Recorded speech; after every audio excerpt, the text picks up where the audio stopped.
시청자 여러분 안녕하십니까? VOA 뉴스투데이 시작합니다.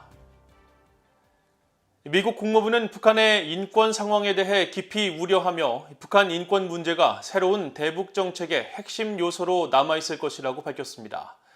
한국의 대북전단 금지법으로 촉발된 북한에 대한 정보 유입 문제에 대해서는 미국 정부의 최우선 과제라는 점을 분명히 했습니다.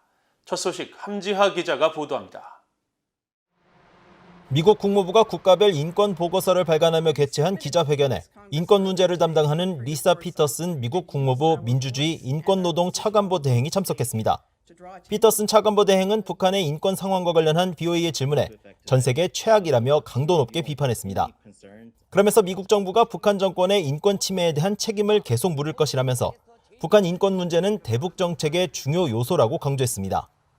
We do remain deeply concerned by North Korea's egregious human rights record, which remains among the worst in the world. The State Department, together with the interagency, is currently undergoing a North Korea policy review process, and human rights will remain an indispensable component of our overall policy towards the North Korean government.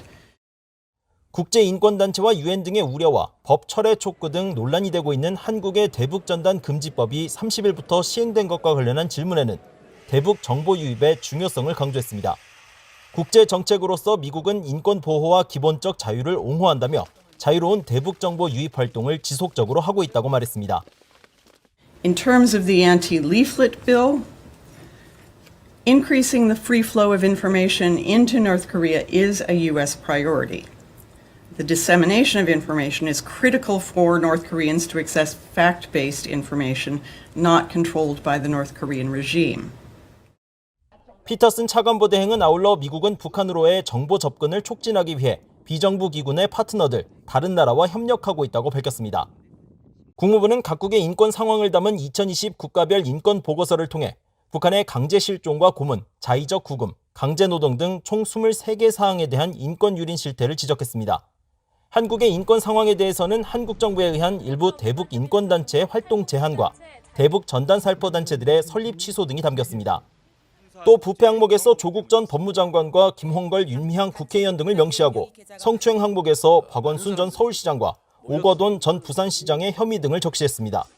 미국 국무부가 1977년부터 발표하고 있는 인권 보고서는 미국 정부의 외교, 경제 전략 정책 수립의 근거 자료로 쓰이고 있습니다. 토니 블링컨 국무장관은 전 세계 인권 문제 해결에 적극 나서겠다는 의지를 밝혔습니다. President Biden is committed to putting human rights back at the center of American foreign policy. And that's a commitment that I and the entire Department of State take very seriously. 블링컨 장관은 그러면서 우리는 인권을 지키고 인권 유린자들에게 책임을 묻기 위해 가용한 모든 외교적 수단을 동원할 것이라고 밝혔습니다. BOA 뉴스 함지하입니다. 유엔 안전보장이사회가 북한의 최근 단거리 탄도미사일 발사에 대해 논의하고 노르웨이와 아일랜드, 에스토니아가 각각 북한을 규탄하며 안보리 결의 이행을 촉구했습니다. 유엔 안보리는 30일 프랑스와 영국, 노르웨이, 아일랜드, 에스토니아 등 5개 유럽 국가들의 지난 25일 북한의 단거리 탄도미사일 발사에 대한 회의 소집 요청을 받아 기타 안건으로 북한의 미사일 발사 문제를 비공개로 다뤘습니다. 회의 직후 안보리는 공동 성명을 내지 않았으며 노르웨이와 아일랜드, 에스토니아는 각각 사회 연결망 서비스인 트위터에 글을 올려 북한의 단거리 탄도미사일 발사를 강력히 규탄하고 유엔 안보리 결의를 지킬 것을 촉구했습니다.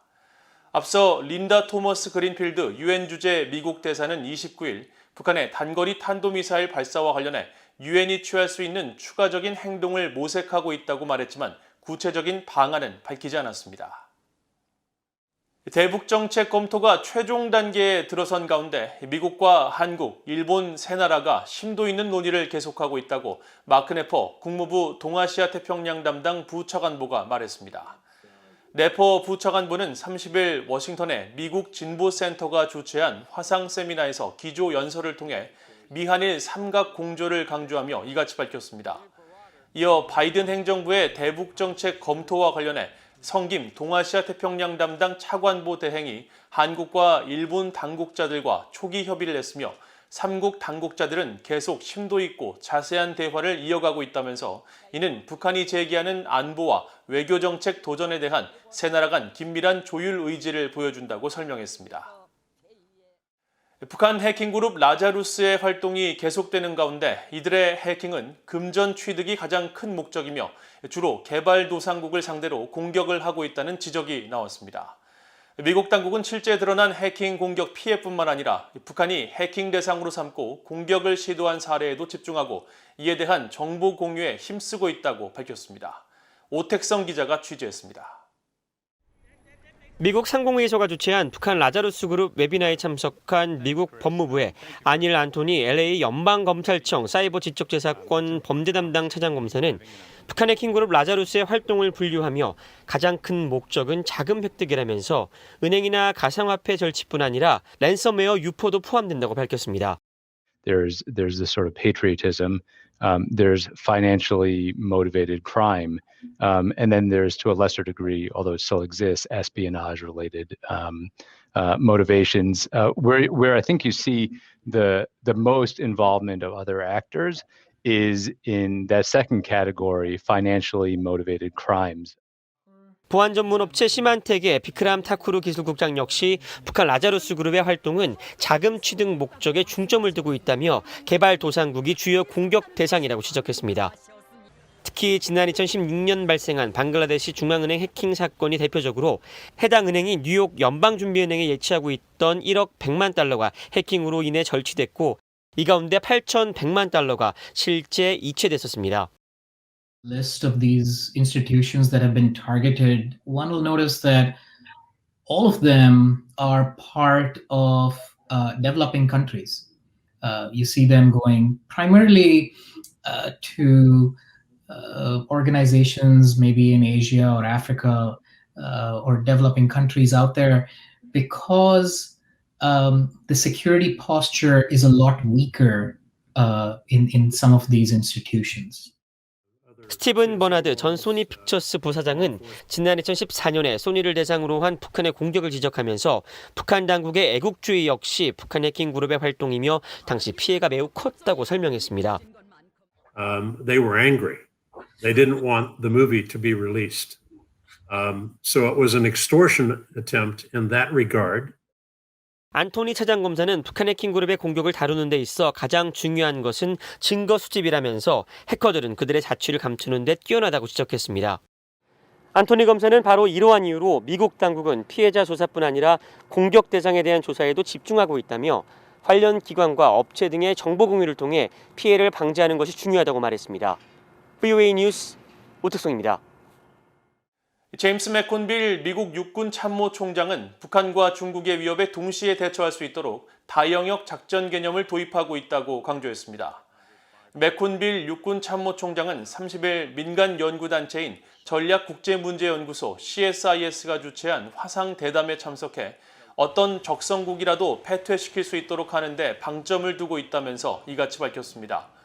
다영역 작전은 지상과 하늘, 바다, 우주, 사이버의 전장 환경에 모두 대처할 수 있는 군대로 전환하도록 하는 작전 개념이며 대담에 함께 참석한 폴 라카메라 인도태평양 육군사령관도 북한과 중국에 동시에 대처할 수 있는 군대로 변모하기 위해 다영역 작전 도입을 추진하고 있다고 강조했습니다.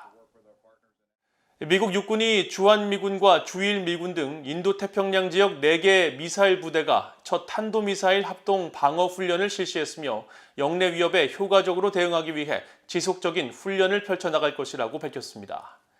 미국 육군은 최근 보도자료를 통해 주한미군 35여단과 주일미군 38여단, 괌사드 포대, 하와이 94 사령부 등 인도태평양 지역 4개 미사일 부대가 참여해 이달 초부터 2주 일정으로 탄도미사일 방어 훈련을 실시했다고 밝혔습니다.